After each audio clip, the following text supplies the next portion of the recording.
स्थानिक स्वराज्य संस्थांच्या निवडणुका स्वबळावर लढवण्याची एकनाथ शिंदेंच्या शिवसेनेची तयारी आहे का, असा प्रश्न कुठेतरी उपस्थित होतोय। कारण मुंबई महानगरपालिका व्यतिरिक्त स्थानिक स्वराज्य संस्थांमध्ये महायुती होण्यावर प्रश्नचिन्ह उपस्थित होत आहे। ही कार्यकर्त्यांची निवडणूक असल्यामुळे स्थानिक पातळीवर कार्यकर्त्यांनी निर्णय घ्यावे अशी सूचना पक्ष नेतृत्वाने दिल्याची खात्रीलायक माहिती आहे। आणि स्थानिक स्वराज्य संस्थांच्या निवडणुका स्वबळावर लढवण्यासाठी राज्यभरातील कार्यकर्ते इच्छुक असल्याचं सुद्धा बोललं जात आहे। आणि या संदर्भात आणखी माहिती घेऊयात आमचे प्रतिनिधी पंकज दळवी यांच्याकडून। पंकज, बऱ्याच पक्षांनी खरं तर स्वबळाचा नारा दिलेला आहे, आता कार्यकर्त्यांचं नेमकं काय म्हणणं आहे शिंदेंचं?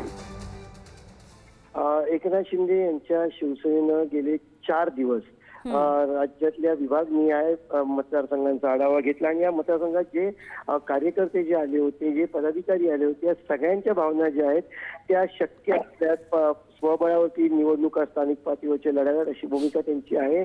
मात्र अर्थात याबाबतचा अंतिम निर्णय पक्षाचे नेतृत्व घेतील तो मान्य असल्याचं कार्यकर्त्यांचं म्हणणं आहे। मुंबईमध्ये एकनाथ शिंदेची शिवसेना, अजित पवारांची राष्ट्रीय काँग्रेस आणि भाजपा एकत्रित लढतील हे जवळजवळ निश्चित आहे। मात्र ठाणा असेल, पुणा असेल, त्याच्यानंतर नाशिक असेल, त्याच्यानंतर छत्रपती संभाजीनगर असेल, अशा अनेक अमरावती असेल, असे अनेक भाग आहेत ज्या ठिकाणी स्वबळावरती लढण्याची कार्यकर्त्यांची इच्छा आहे।